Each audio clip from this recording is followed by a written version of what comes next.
Class welcome to my YouTube channel नमस्ते history. आज हम पढ़ने जा रहे हैं क्लास 10th इकोनॉमिक्स का पहला चैप्टर दैट इज़ डेवलपमेंट। जैसा कि आप स्क्रीन पे देख रहे हो, इस वीडियो में अभी हम सिर्फ इंट्रो करेंगे आज कि डेवलपमेंट में बेसिकली हमें क्या क्या कंसेप्ट देखने हैं, कैसे डेवलपमेंट चैप्टर को हमें पढ़ना है और कैसे उसे इकोनॉमिकली टर्म्स में हमें समझना होगा। तो चलिए वीडियो को स्टार्ट करते हैं और देखते हैं व्हाट इज़ डेवलपमेंट। देखिए, मैंने पहले ही आपको बोला है कि हम जस्ट इंट्रो पढ़ रहे हैं आज, थोड़ा सा सिलेबस से बाहर चल के, क्योंकि ये टॉपिक एनटीएससी में भी पूछे जाते हैं। तो मैं थोड़ा सा आपको डेवलपमेंट में पीछे की तरफ लेके जाऊंगा और देखेंगे कि नेशनल इनकम का जो हम इस चैप्टर में जिक्र करेंगे बार बार, तो नेशनल इनकम बेसिकली हमारी कहाँ से आई, क्या उसका प्रोसेस था और कैसे नेशनल इनकम की कैलकुलेशंस स्टार्ट हुई हैं। ठीक, तो ये बहुत इंपॉर्टेंट है, जस्ट इंट्रो है इस चैप्टर में आज। The first attempt to calculate national income was made by Dada भाई नेहरूजी। वेरी इंपॉर्टेंट क्वेश्चन कि पहला अटेम्प्ट किसने किया था आपका नेशनल इनकम को कैलकुलेट करने का, तो आंसर इज दादा भाई Naoroji in 1876। He estimated the national income by first estimating the value of agricultural production and then adding a certain percentage of non agricultural production.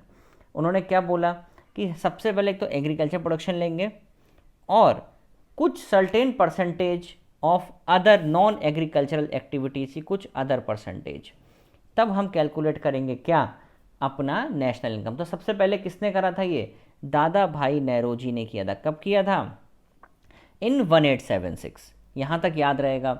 He estimated the national income by first estimating the value of agricultural production plus some non agricultural production, और ये इन्होंने अपनी एक book में बनाया है जिसका नाम है poverty and un British rule in India. ये इनकी बुक का नाम था, अगेन अ वेरी इंपॉर्टेंट कि भैया इन्होंने कौन सी बुक में बताया है, that is poverty and un British rule in India. यहाँ तक याद रहेगा। नेक्स्ट, अब साइंटिफिकली अगर हम बात करें तो पहले भाई साहब जो थे जिन्होंने नेशनल इनकम को कैलकुलेट किया था, that is mister VKRV Rao in 1931। आपको याद रखना है कि VKRV राव जो थे, इन्होंने सबसे पहले आपका साइंटिफिकली नेशनल इनकम को कैलकुलेट किया था। याद रहेगा ये। इनका पूरा नाम बहुत लंबा है, दैट इज़ विजेंद्र कस्तूरी रंगा वरादराज राव। ठीक है, ये ज़रूरत नहीं है, बस आप इतना में रखो mister Rao. Mister Rao in 1931 इन्होंने एक इंडियन इकोनॉमी को दो पार्ट में तोड़ दिया था, that is agricultural sector and the corporate sector. ठीक है, ऐसे इस तरीके से इन्होंने अपना क्या कहते हैं नेशनल इनकम को कैलकुलेट किया था, ये याद रखना है हमें। और उसके बाद नेशनल इनकम की कमेटी बनाई गई after independence in 1949 under the chairmanship of PC Mahalanobis. ये एक बहुत ही बड़े हम कह सकते हैं इकोनॉमिस्ट थे और इन्हें फादर ऑफ इंडियन स्टैटिस्टिक्स भी बोला जाता है। ये मैंने कहा ना, चैप्टर का इंट्रो है जस्ट, आज हम ज़्यादा डिटेल में नहीं पढ़ेंगे। Under chairmanship of PC Mahalanobis, इनके हिसाब से इंडिया की नेशनल इनकम उस समय इंडिपेंडेंस के आसपास 8710 करोड़ थी और पर कैपिटा इनकम आपकी 225 थी। ये सब आगे हम पढ़ेंगे। और इन्हें फादर ऑफ इंडियन स्टैटिस्टिक्स भी बोला जाता है, called as PC Mahalanobis. Clear है। उसके बाद इन्हीं की बर्थडे हुई थी 29 जून। जो PC महालनोबिस थे उनकी बर्थडे 29 जून को होती है, तो उन्हीं के बेस पे हम क्या मनाते हैं, नेशनल स्टैटिस्टिक्स डे। याद रहेगा। 1955 आते आते जो नेशनल इनकम थी, नेशनल इनकम को मेज़र कौन करने लगा, CSO करने लगा। नेशनल इनकम को मेज़र कौन करने लगा, CSO करने लगा। CSO का हेड ऑफिस कहाँ है, CSO का हेड ऑफिस है आपका दिल्ली के अंदर। याद रखना है, very important question, and works under ministry of statistics and programme implementation. हमें याद रखना है कि हमारा जो CSO है इसका हेड ऑफिस कहाँ पे है, दिल्ली के अंदर है।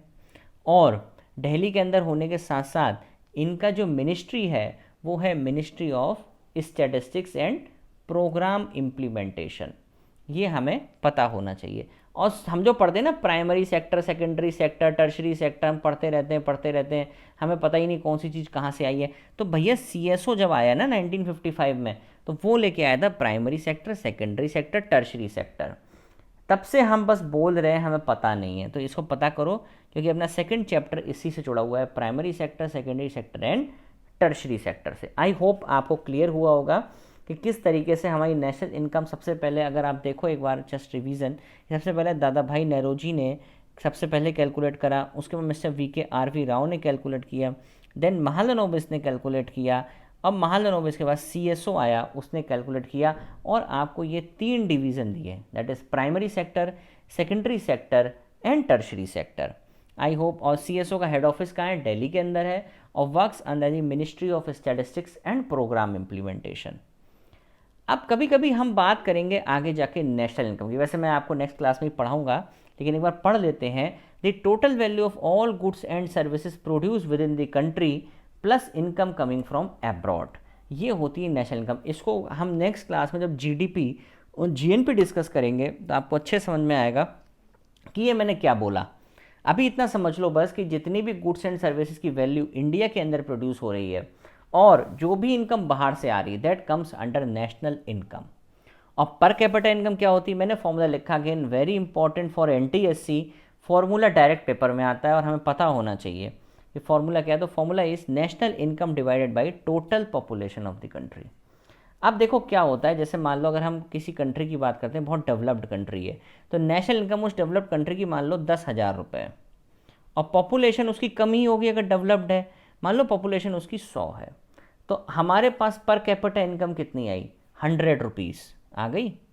पर कैपिटा इनकम, वहाँ हर बंदे की इनकम कितनी है? 100 रुपीज़ पर कैपिटा इनकम, ठीक है। अब अगर हम इसे ये देखें कि मान लो ये पर कैपिटा इनकम, मान लो कोई अंडर डेवलप्ड कंट्री है, तो वहाँ की पॉपुलेशन भी भैया ज़्यादा होगी। मान लो 10,000 इनकम है और 10,000 पॉपुलेशन है, तो भैया क्या बचा? 1 रुपया बचा। इसको हम एक तरीके से बोलते हैं कि ये हमारी क्या हो गई? पर कैपिटा इनकम हो गई। तो पर कैपिटा इनकम फॉर्मूला क्या है? National income divided by total population, that is आपकी पर कैपिटा इनकम। इसके बाद हम नेक्स्ट वीडियो में आगे की कहानी अपलोड करेंगे, जिसमें हम डेवलपमेंट देखेंगे, इकोनॉमिक ग्रोथ देखेंगे, इकोनॉमिक डेवलपमेंट देखेंगे, किस तरीके से पॉलिटिकल डेवलपमेंट होता है, ये सारे पॉइंट्स हम आगे देखेंगे। तब तक के लिए ओके, थैंक यू क्लास।